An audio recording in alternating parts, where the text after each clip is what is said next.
خير؟ في حد بيعمل الهدية بتاعه كده؟ ما رمتش حاجه ولا اعرف هي كانت فين اصلا. كانت مع الحلو بتاعك. حلو مين؟ ساجد. ماشي يا سيدي، شكرا. ومين اللي جاب لك الهدية دي؟ مش فاكر، بس هي امك يا تيتا. كمان مش فاكر؟ اهدى عليا يا مالك، انا فيها اللي مكفيني. وكله في البيت مش طايق نفسه كده. كله مين؟ هو مين تاني اللي مش طايق نفسه؟ نعم. مالها امك؟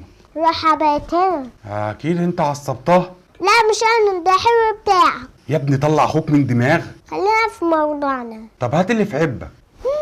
عاوزنا افتن. مش عايز اعرف، قوم من هنا. نسيت اقول لك يومك مش هيعدي. ما تحترم نفسك يالا. مش انا، ده كلام ماما. لوكا حبيبي، في ايه؟ دلوقتي لوكا بقى حبيبك ده انت حبيبي. وتديني الموبايل ساعة. لا ده كده استغلال. كلامك صح وانا مش بفتن. يا ابني اصبر، انت بقيت خلقي كده ليه؟ بص الفتنة حرام، فاحنا هنتناقش انا وانت عادي يعني. ماشي، وفي كفاني بالموبايل ساعة. ماشي لو كده عادي. ايه الدنيا؟ ما كان بيتكلم في الموبايل بتقول ليلتك مش هتعدي. ليه؟ انا عملت ايه؟ وقفلت الموبايل وبقت تترعش تترعش؟ كده اهو. اه حظ السودا يا نعمة. كلم ماما. ما انا سامع.